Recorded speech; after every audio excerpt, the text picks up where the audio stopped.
everybody. Welcome back to the Basement Bench. I've never said anything else but welcome, so welcome back. And this week we watched Captain America: The Winter Soldier. I have been incredibly excited about this movie. I've got a lot to say, but anyway, I'm Harrison.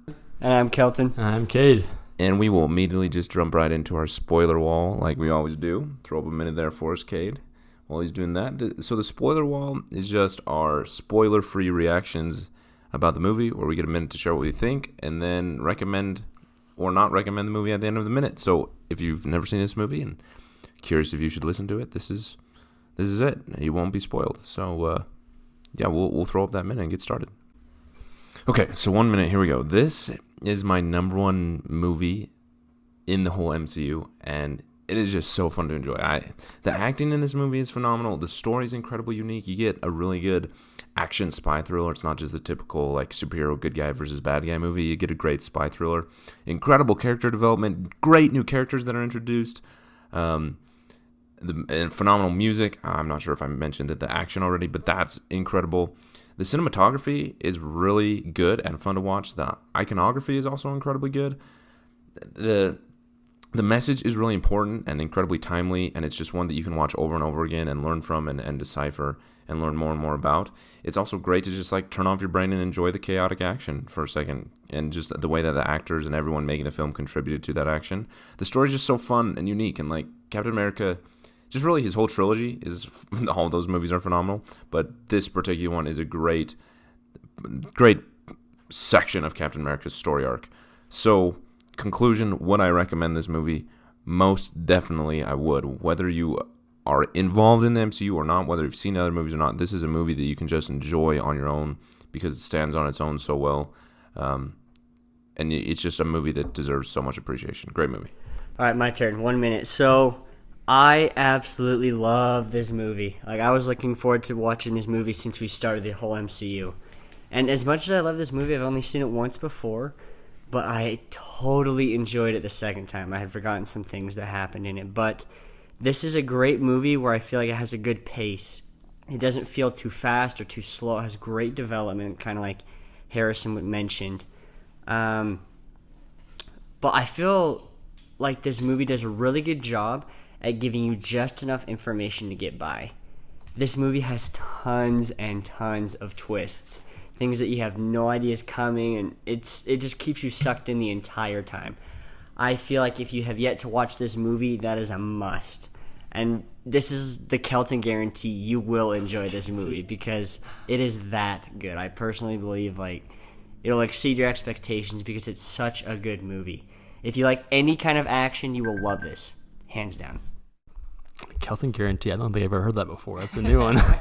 We're just doing the segment about that. Okay, here's Cade's minute. All right, spoiler wall. Here goes. I haven't seen this movie for quite a long time. The last time I seen this movie was actually from beginning to end was in the theaters, and I was blown away in the theaters. It was just the action is so it grips you, and you're at the edge of your seat, and it's just epic to see. It's an epic movie because it has so much.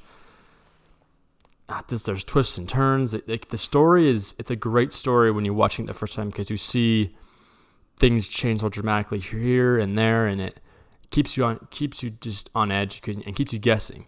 And there are some movies out there that they try to be mysterious, and there are some that are predictable and some that struggle with it. But this movie does great about that. It really holds true to story and gets you surprised, and you enjoy it the whole time.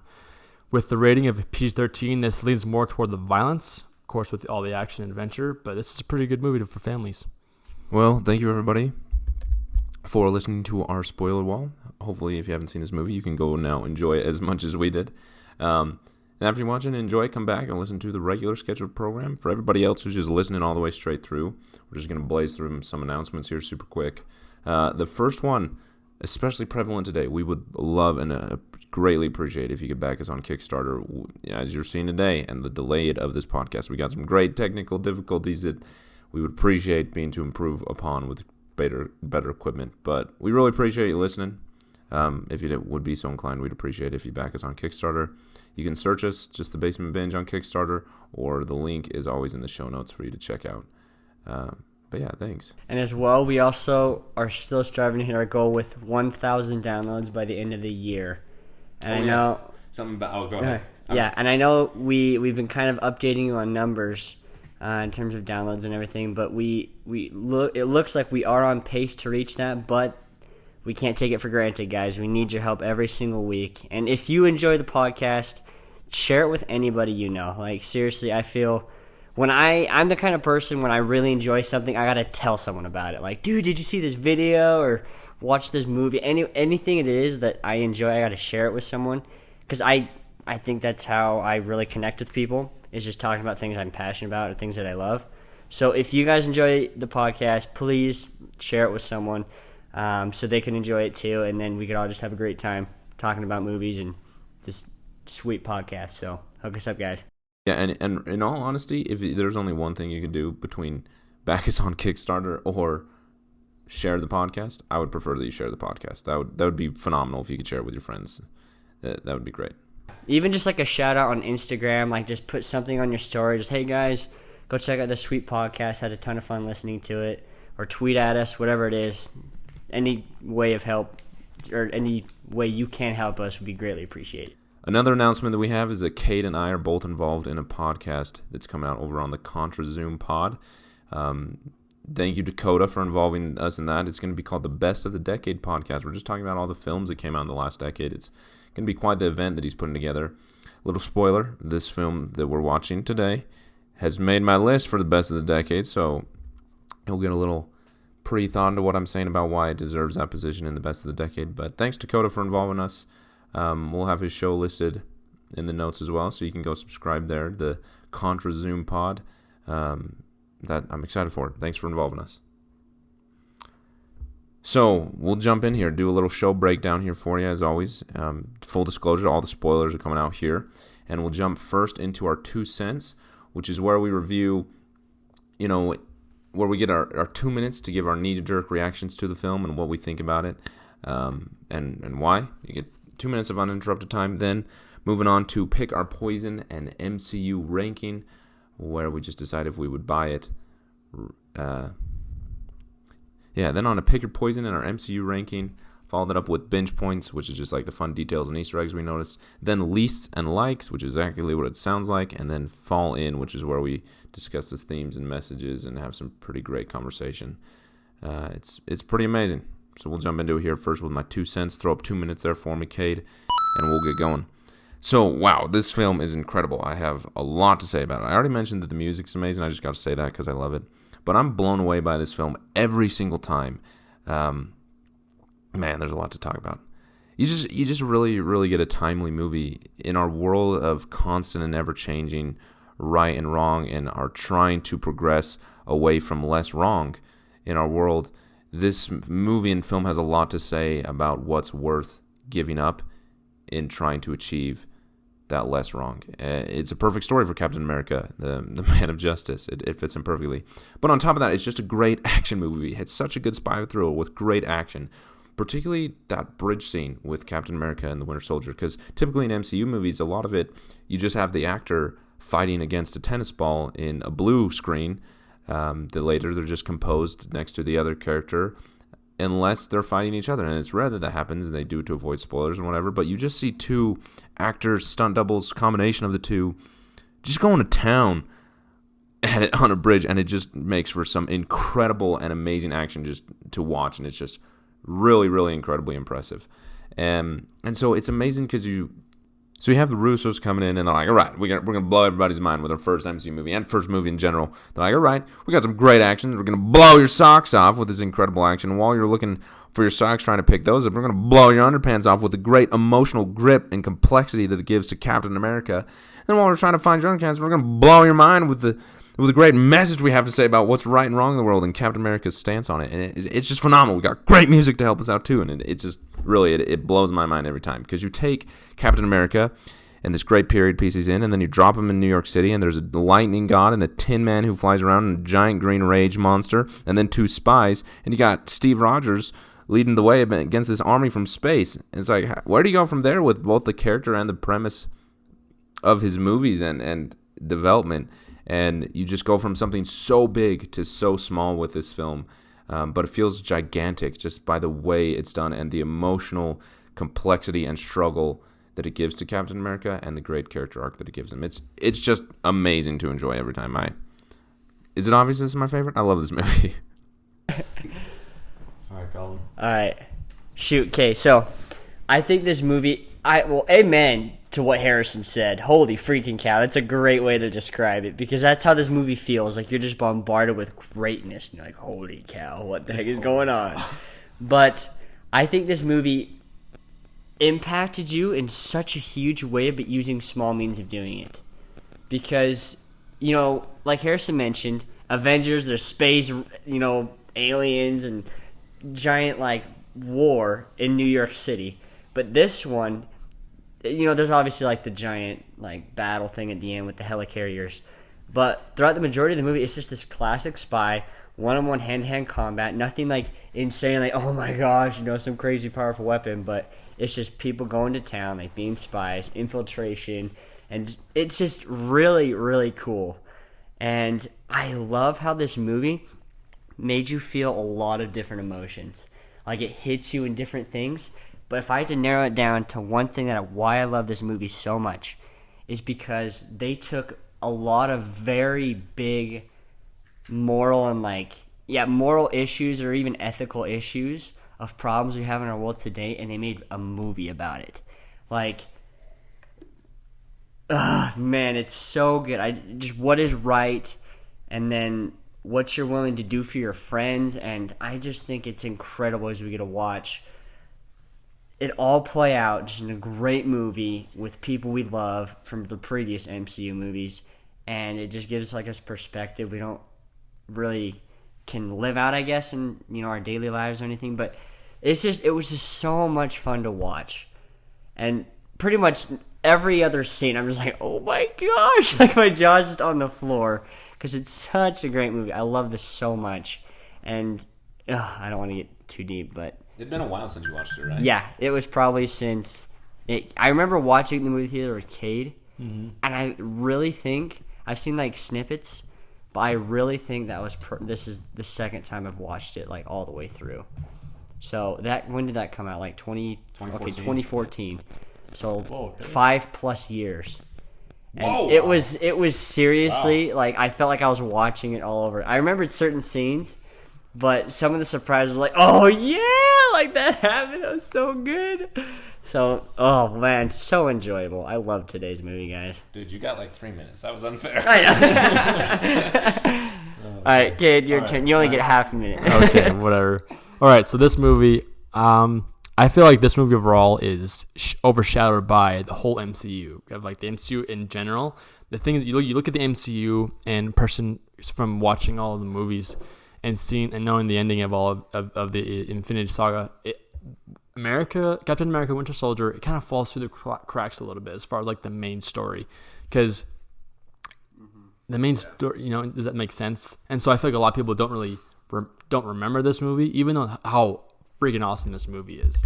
And I'm sure there's a bunch of people out there who can argue against me that this movie is unforgettable, but it's in the general public of the MCU, this movie, it can be forgotten because it's a sequel to the main Captain America, the first Avenger, and with Civil War. Because Civil War was a major twist in the whole plot of the story.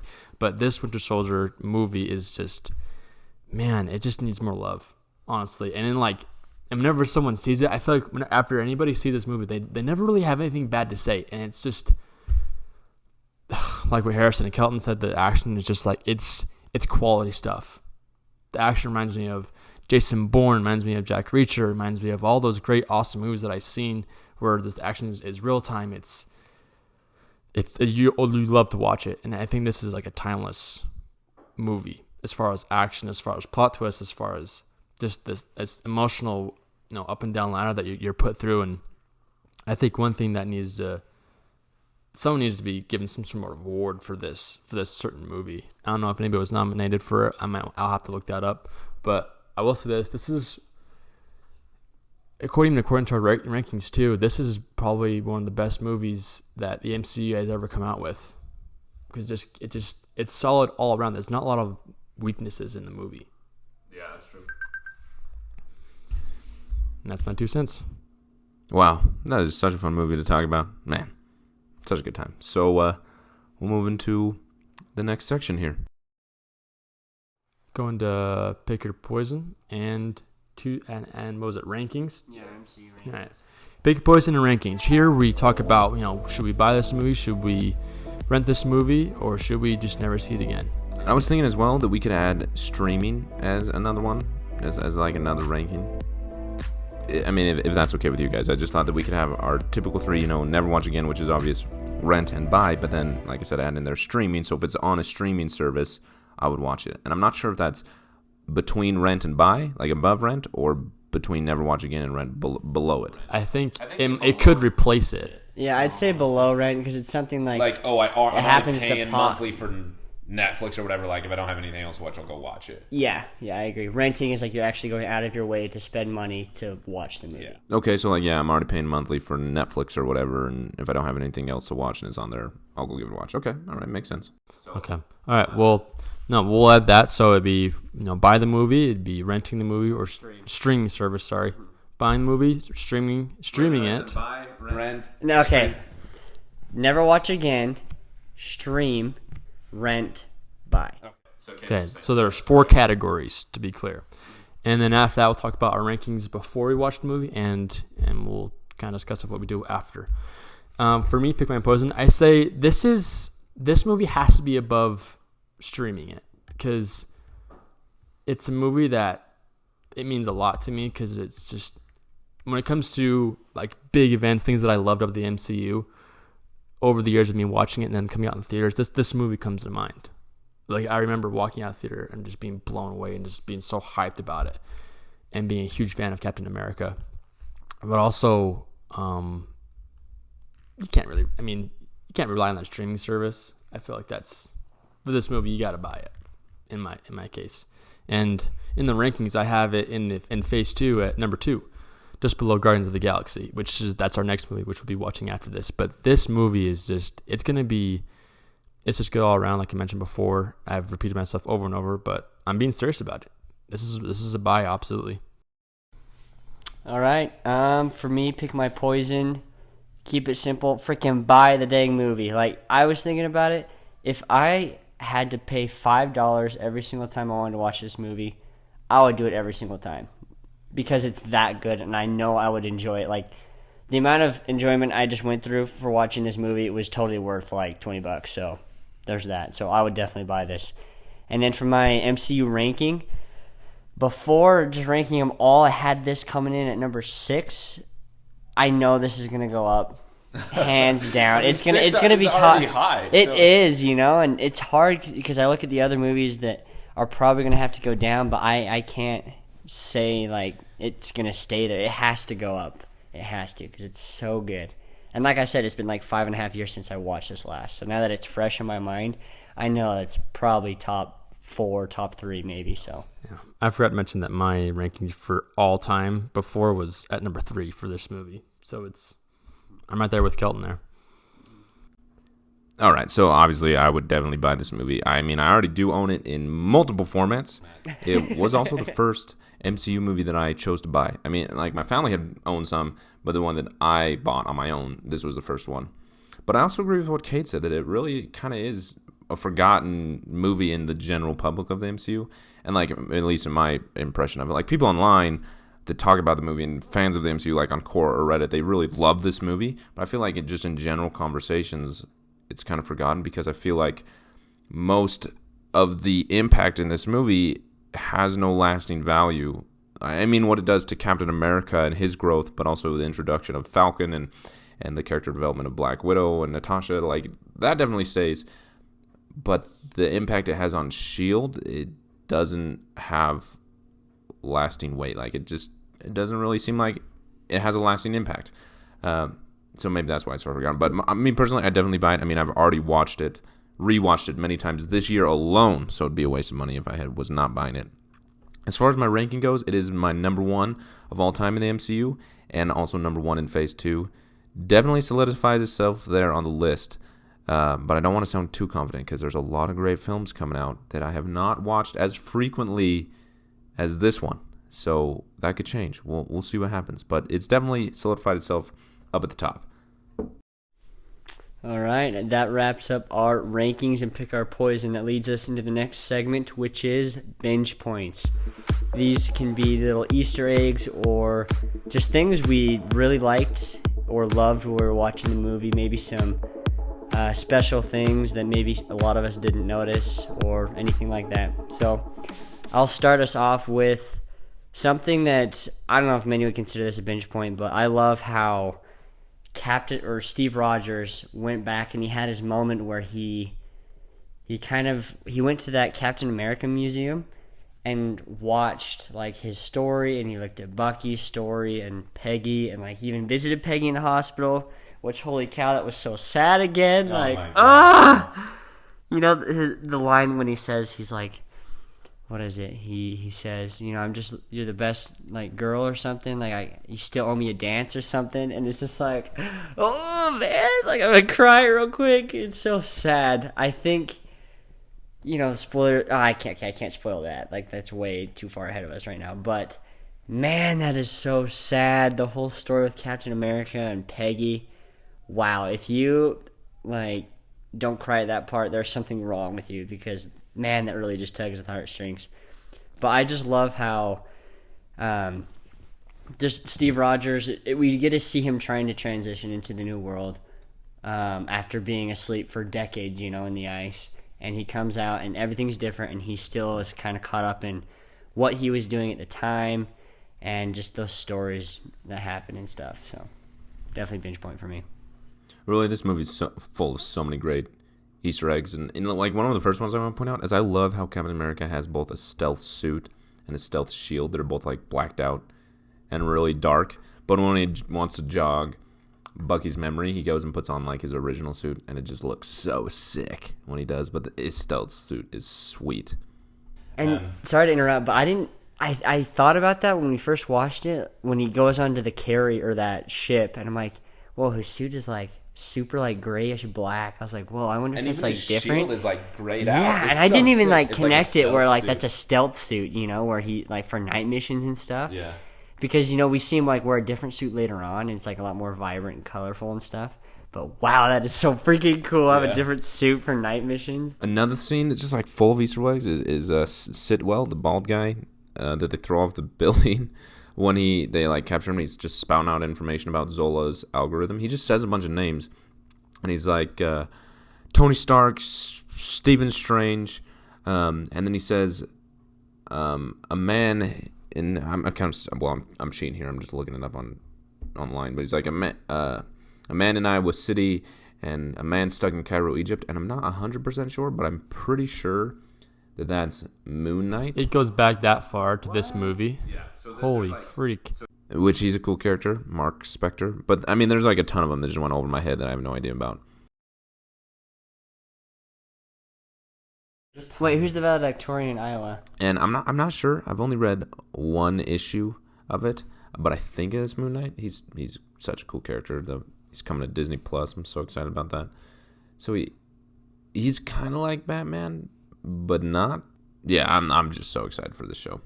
Another great one is all the aerial shots in this movie. Like the cinematography of it. There were so many that just like, wow, that looks really good. That is impressive. I don't know, the aerial shots I was just really, really impressed with. The second thing is the action in this movie. We've mentioned it a bunch, but it's just so good. Particularly that fight on the bridge. I don't know if they're speed ramping, but no, there's a video I found on Twitter a couple weeks ago where it shows them filming that. It's like just some dude like on his phone, like just filming it, and it's legit real time. Oh my god! And it shows them like rehearsing, like they stop and they're like, okay, you gotta like remember to like duck your head at this part and like throw an elbow or whatever, and then they do it again, and it's like, oh my gosh, it's real. When like you get good choreographed fighting, it's so good. You really appreciate it so much. Or like the fight that Steve has with the dude on the boat. I forget his name. Oh yeah. I can't remember his name. But that seems sweet. He puts the shield on his back and like his helmet off. Oh, that's so sweet. That's actually a reference I wanted to point out. I had it on my phone just now, but as I'm getting to it, I'll reference another one. Is that throughout the whole movie, Black Widow was wearing a necklace, and on the necklace had an arrow on it, which is a reference back to Hawkeye. Oh, Papa, is that dude. it's like, what the heck? That was such a small detail. Yeah, it was like Widow's necklace. I think Clint Barton gave it to her. It was like super huge. Go ahead, Kate. I thought you were done. So let's see. So right here, so the Lemurian star. So I'll just read right here. The action sequence which kicks off the film shows Captain's combat effectiveness as he takes down an entire squad of mercenaries who have taken control of S.H.I.E.L.D.'s freighter. It also happens to be home to not one but two references to the comic book source material. For starters, a gifted martial arts known as Bartok. Yeah, that's the guy he fights. He's actually in the comic, and his name, the book villain, is called Bartok the Leaper, and his clothing, keeping the purple and gold, is following the comic books and what he looked like. So that was pretty cool. It was a huge reference to that, but in answering your question of who he was, that was him. You can just, well, two things. You can tell that the Russo brothers really have a lot of respect and love the source material of the comics. Like, they not only directed this movie, but they went on to direct Captain America Civil War, Avengers Infinity War, and Endgame. And in all those movies, you can just see the love for the source material in these characters. But they've also said in interviews they love the character of Captain America, especially like the emotional weight and complexity that he gains. The Russos have said it in interviews as well. They love the character of Captain America and the emotional weight and complexity that he gains, mainly because of them. But I mean, both Kevin Feige, Chris Evans, and the Russo brothers, just props to all of you guys in adding such emotional complexity to a one-dimensional character. I mean, you take part of the reason that I love this movie is you take a look at the first Captain America movie that is a great period piece, a great World War II film, where they really did a good job adapting a propaganda character who just punched Hitler in the face. And they made a great movie, and I love it. And it gives Captain America such moral high ground, and it's just a great introduction to the character of Captain America. Not like character as in like the individual character he has. But then, like, where do you go from that? How do you act as that character that just, like, you want to talk about justice or truth or whatever he says in Thor Dark World? Like how do you act as that? How do you add any emotion and weight to that? And I just really love what the Russos have done in writing and directing of this character. And Chris as well, he deserves a mention there. It's just pretty amazing. Other thing that I love is the introduction of Falcon. And his wings, those are sweet. Like, if I'm going to fly, that's how I want to fly with that thing. It's cool. And Falcon's just, like, an underrated character. I forgot how cool he was. And, like, there's this scene where he's being chased by a Quinjet. And Black Widow, or maybe it was Maria Hill, was like, where are you at? Like, something like that. And he's like, sorry, I got to take a detour. And so, like, I'm being shot down by a plane. Like, he's just like, I got to take a detour. Like, what a way to say that. Another reference I wanted to point out was it shows a scene where Bucky's being brainwashed. So the guy that's controlling the whole machine thing, he's the actual creator of the comic Winter Soldier. Oh, cool. His name, if I'm trying to find it right here, his name's Ed Brubaker, and so he got a cameo in that. Oh, cool. Oh, also, Joe Russo has a cameo in this movie. He's the Doctor. Oh, and Nick Fury's grave. That's a reference to Pulp Fiction and the character that Samuel L. Jackson plays in that movie, which is great. So with Nick Fury, so he's talking. There's the part where he's talking to Captain America about trust, and he's like, "Last time I trusted someone, I lost an eye." And I was thinking back to Captain Marvel, and don't bring this up. It bothers me so much. It's like, wait, hold on a sec. I'm trying to like piece together like who did he trust, and like how was that trust betrayed to where he lost his eye. And I don't want to spoil it right now for how he loses his eye in Captain Marvel, but if you guys watch that anytime soon, like, give us a tweet or something, because I'm still confused, because that really didn't make sense. This bothers me so badly, because, like, I was going to say, put it this way. You think about, so let's... Without any spoilers, let's go back to The Dark Knight. This is kind of going off train here, is that whenever someone asks about Joker's backstory of how he became the Joker had multiple stories throughout that whole movie. Mm-hmm. But he had a father who was drunk and so on and so forth. Is that I think and then let's grab it back to MCU. Nick Fury may have done something similar to that, where he just kind of makes up his own backstory. He did do that with Avengers, though, with like the playing cards. Yeah. Of what's his name, Agent Coulson. Yeah, and how he like the trading cards were in his pocket, and they're all like bloodied and stuff. Yeah, and even though that like good. didn't happen, so he used it to Maybe like he's just a liar. manipulate the Avengers to get like what he wanted. So maybe he was doing that thing again, because it's not like, you know, Captain America just be like, nuh-uh, like, yeah, I lost an eye last night. Tristan Starr's like, oh, okay, like you gotta accept that, like you can't. That's something that Nick Fury would do. But So that does make sense. That's a good answer. Yeah, you're right. That really is something Nick would do. That's a good observation. But like, not to spoil Captain Marvel or anything, but like, I love that scene where he talks to Captain America. He's like, last time I trusted someone, I lost an eye. And then like later when he lifts up his eye patch, and he's like, you got to keep both eyes open. You just like take this character who's like totally a boss and just like, I'm in charge, like I'm unstoppable, just total Nick Fury status. You take this epic moment and you turn it into a joke. And like, I remember being in Captain Marvel in the theaters and being like, what? No, that's how you did that? That's not true. Like, you can't ruin it. And it bothers me. So I've thought about it a lot. And like, my opinion is that it's a reference to Avengers, the first one, where Nick Fury trusts like Loki or not Loki, sorry. He trusts Thor, and because of his trust in Thor, he loses Coulson, who is one of his agents and like his best eye. But I still like Cade's thought about it better. I think that's way fits the character of Nick Fury. Yeah, I do too. It fits in with the character of like who Nick Fury is, and it would seem like something he would do to get Steve Rogers to. I can't remember what he asked him to do that, but 2 other binge points that I want to point out that are fun. Sharon, Agent 13, who's Steve Rogers' neighbor. She goes and joins the CIA after S.H.I.E.L.D.'s down. And then Maria Hill, she goes and works for Stark Industries. Second, though, give us more Maria Hill. She is amazing, and we need more of her. Oh, she's okay. awesome. I know this isn't like necessarily a binge point, but holy freaking cow! When Nick Fury is in his freaking car, that whole scene. Let's say for Lisa and like, but it's not my favorite scene though. But it's mine though, so you gotta be careful. Okay, let me just say this because that scene's not my favorite. The cinematography in that scene is just amazing. Like, from the second that the 2 cars pull up to the moment where he escapes, like the cinematography, I was just like, wow, like it's just amazing. It's such a fun scene. Good for you. That movie is so good at making it suspenseful. Like, you're watching, you're like on the edge of your seat, like, drive, dude, come on. Yeah, you know, this movie, Captain America's trilogy, I really, truly believe it rivals the Dark Knight trilogy. I mentioned that earlier. And maybe this is blasphemous to say among movie lovers, but I truly compare this film to The Dark Knight. Really, the 2 middle films are so similar in these 2 trilogies. You know, the way the scenarios that the heroes get into, the music, the cinematography, the storytelling, the way the beats move and how it works together, the filming. I just love it all. And yeah, that scene scene's so awesome. dope, and like all the gadgets he has. And Oh yeah, just like the whole freaking car is dope, and just everything he does to. And I love how he's so sarcastic with his car too. He's like, "Is there anything not damaged?" He's like, "The AC is fully functioning." Like, just so, keeps driving.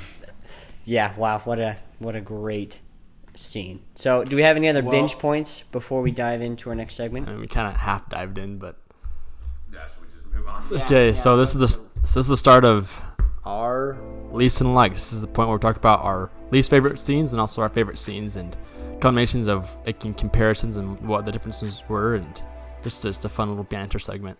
And you know, I'll start since kind of spoiled it a little bit, but that's fine. My favorite scene was the scene where he freaking is in his car. He's battling a whole freaking army with him in his SUV. It's so sick. Want to see my lease? That's such like a Samuel L. Jackson line. Flippity dude about anybody like. So funny. Oh my gosh. That whole scene is just because you don't see it coming. What first of all is that he's just being sarcastic. He's just like having a bad day, so he's just yapping off to these weird cops. They're just like following him. But then as he's going through it, he's just like he's got every freaking trick in the book. I mean, holy crap! They sent all these cops after him with all these machine guns and this massive, like, I don't know what we call it, this breacher. I know they use it in SWAT, but like it's this massive machine. They try to break open the window. That's a heck of a strong window, by the way. Oh yeah, it like flipped the car up like in the air every single time it hit it. Like holy That cow! was probably bulletproof. That would make sense. That Nick Fury would have bulletproof windows. Yeah, the SUV thing is so cool though. So sick. It's like self-driving. He's just turning. That's like, great. Like, let alone how sweet the scene is in the context of the movie. That's just a great chase scene. oh yeah. Just to appreciate in the art of filmmaking.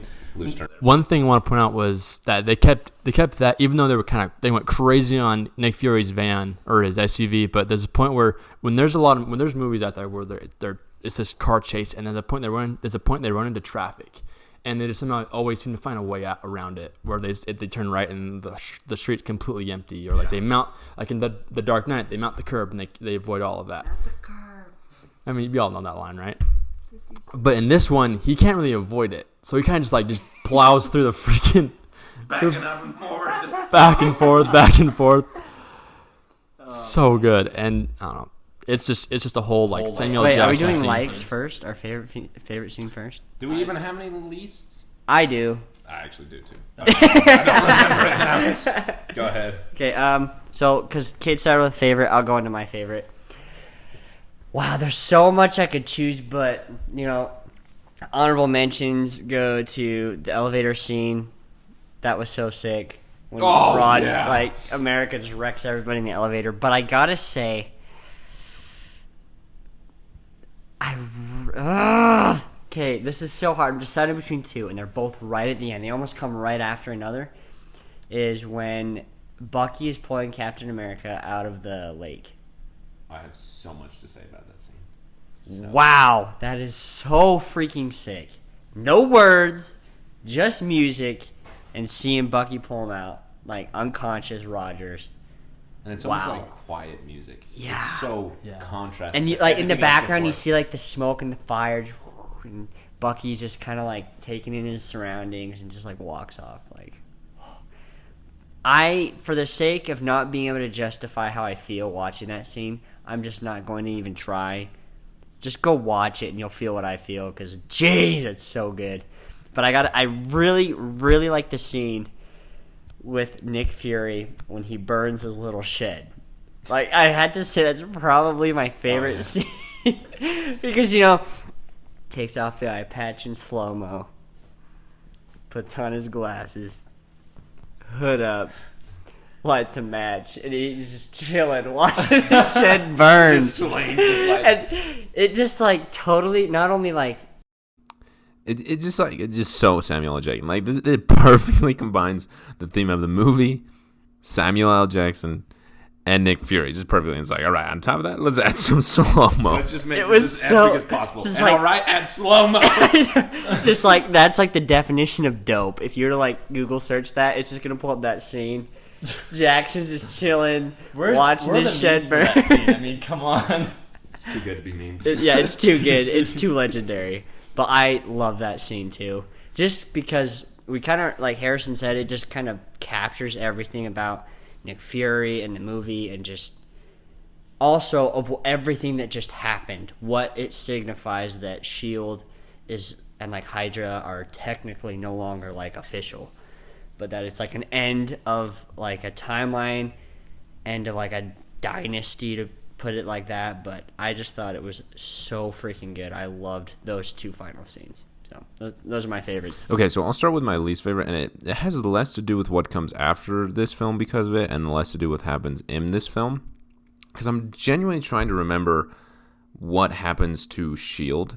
after this, and I just feel like there is no lasting impact that happens. The dynamics of both the Avengers and S.H.I.E.L.D. just like what happens, like everything feels like it just stays the same, and like I just feel like there should have been more lasting impact by all of S.H.I.E.L.D. being destroyed, and I wish there was that, and it's not there. So I mean, maybe that will change with future viewings, but yeah.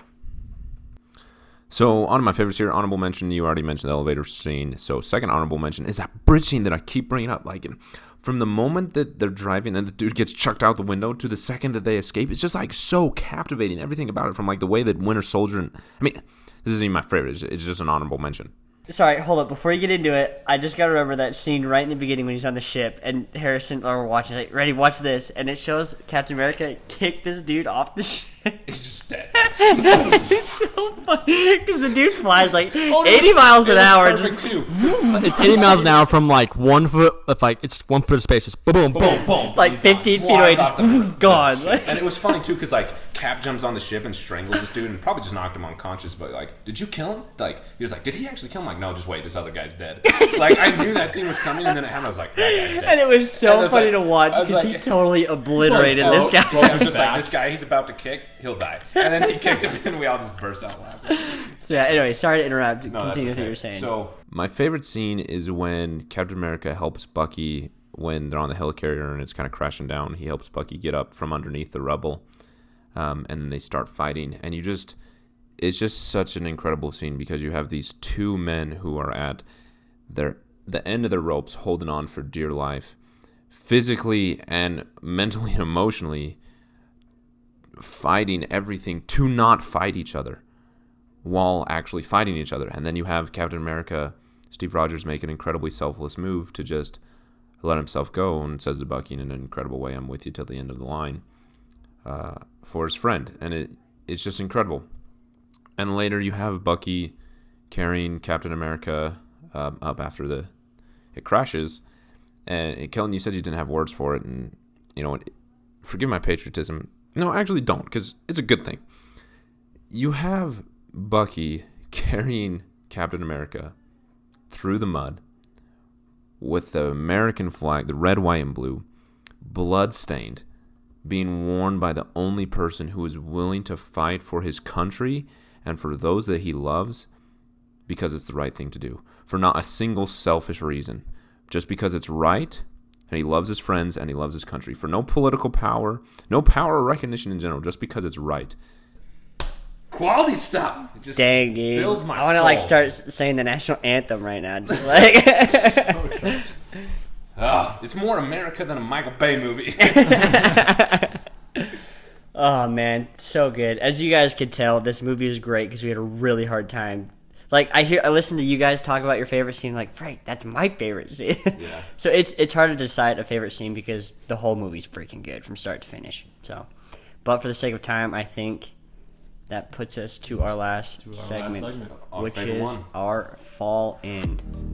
Harrison, you want to take us away? Really, there's a lot of things I have to say about the film, but I'll be quick for the sake of time because Kate's got to get out of here. I mentioned this earlier about how we live in such a different world where there's this continual struggle between right and wrong and progressing from less wrong and away from it, trying to have less of it in the world. And in that journey, there's things that are sacrificed. And I love what this film questions, and I gotta say questions because I don't think it gives us all an answer in a good way. I love what it raises and causes me to question about what is sacrifice and what's worth sacrificing in that journey and what should and shouldn't be given up or what I can or can't give up in that journey. And it's just a very, very, very timely message that I love to think about. One of my favorite comics to read is Civil War II, particularly the little branch-off story of Miles Morales and how it affects him. I don't want to spoil the comic, but what happens is that there's an Inhuman who has the ability to see visions of a potential future. And so then seeing that vision, some of the Avengers, they go and fight or take down the culprit, the evil doer of that vision, so to speak. And it's only, like I said, a potential future, so there's a lot of profiling involved in that, a lot like this movie. And it's strongly impacts Miles Morales, and it's a really interesting story to read. And again, I don't think it's just I don't have all the answers to those questions, but it's a conversation that I enjoy having, even if it's just in my head. That's a conversation that I enjoy having, even if it's just in my head. And I just love it. I also love what this movie does for the character and the development of Captain America. You have this character who really, truly only knows how to fight a war. That's what he gave his life doing. And that's kind of where his life ended. There was no progression in what his life was for. And then he comes back to life. And the first thing he does is he leads an army of superheroes to fight invading aliens from another world. And that's a pretty big deal. How do you move on from that? And there's few things that this poor man is holding on to. He's holding on to Peggy, who she's old and losing her mind and isn't even able to remember him anymore. And then his one friend who he thought he died, it turns out that he's actually evil and has been assassinating people this whole time. So the one thing that you're a part of is S.H.I.E.L.D. and your ability to fight for what's right. And then you realize that that's been compromised and you don't know if you've been fighting for right at all. How do you move on from that? And you can't. You just start over. And that's exactly what Captain America does and Steve does. And I love it. And I love the weight that it gives him, particularly in the later films, especially like Civil War. I just got to say this. I remember watching Civil War for the first time and being very confused. And like, why are they fighting? And then I went and watched this one afterwards, and I thought, wow, like I really understand why Steve Rogers is the way he is after this film. I also love the character development of Falcon and the relationship that what's Falcon's real name? Sam. That Sam and Falcon are able to, that Sam and Steve Rogers are able to develop and how they become friends, and Steve's able to rely on Sam. It's pretty amazing. But yeah, I just love what the film has to say about right and wrong and sacrifices and trying to discover what right and wrong is in a world that is definitely not the 1940s anymore, and the complexity that would carry. I think it's incredible. Yeah. I'll be really quick. One thing I noticed, there's a lot of scenes in this movie where you can pause it, screenshot, and make it a screensaver or like a poster somewhere. One where Captain America's falling off the helicarrier, and it's like this slow-mo where he's falling backwards. You can pause that, and that's a great spot. It's a great scene. Another one is when it's the head of S.H.I.E.L.D. He's talking to the Winter Soldier and his like friend or maybe wife or something like that. She's on the other side, and there's a pillar in between where it's like light cinematography of this light contrast on the other side. Maid lady. Right, and then on the left it has him in like just the dark talking to the Winter Soldier, and you can just see that there's like someone could argue that there's always two sides to somebody. Of like there's someone who's their personal desires and someone who wants to do good, and people can argue about that. And the other one was when Bucky's walking away from saving Captain America from the water, and you see the scene of just destruction from one side, and then water. I don't know if you can tell, but the water gets lighter as it gets closer to Captain America, and then it's Captain America on the side of the bank, and there's all these green trees, and like those trees like stuck out to me, and it's like someone can have a past that's like destructive and dangerous and can really ruin their lives, but there can always be some place where friendship, someone's life, someone's story can grow to something that's better, something that's good, and that can be captured in just that one scene.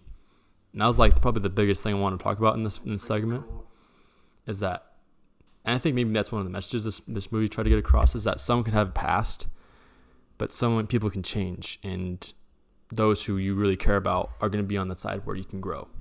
I also love the impact that this has later in Civil War on both Steve / Captain America and Bucky / the Winter Soldier.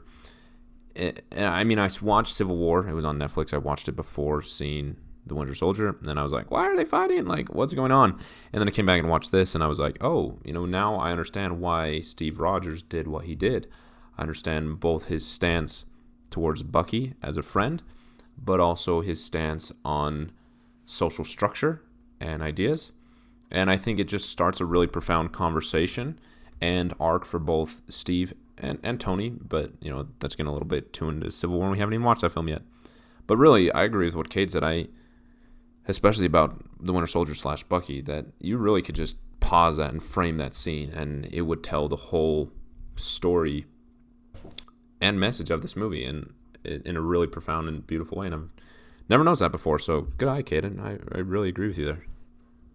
So mine is with the same scene, but it's just right before Captain America falls into the water, is when he's up on the carrier and he's trying to convince Bucky he's good. And as much as I really, really dislike Captain America, I feel like he would be the greatest person to ever be friends with. Oh yeah.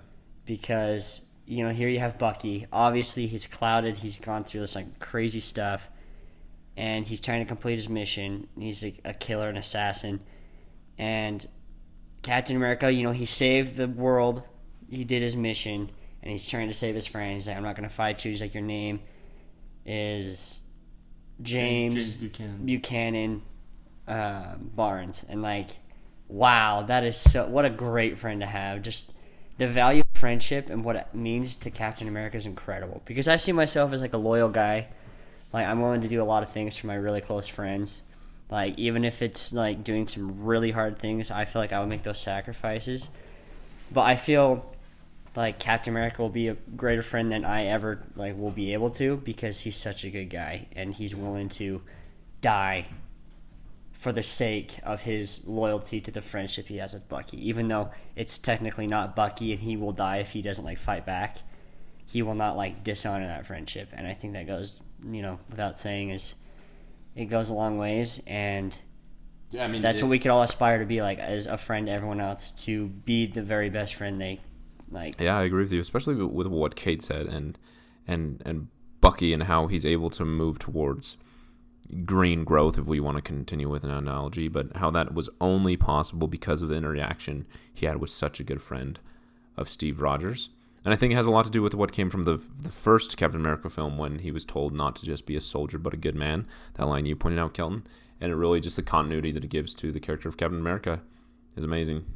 Yeah, so It just I stays respect true for to Captain America. I like you a little more from watching this movie, but still, I got to stick to my guns. I just remembered how freaking terrible you are in Civil War, so it's okay. But honestly, that's what I really learned from this movie, just the value of friendship and how we could all try and be a better friend and just really make sacrifices for people we care about. Now, sadly, we have no more time, but clearly we have a lot more things to say, so tweet at us. Let's have a conversation. But more importantly, just go enjoy this film. It's just, come on, it's an amazing film. Just everybody go watch it. Go enjoy it. Have a good time. It's amazing. Peace out, home dogs. It's been great. Baby. Ciao, ciao.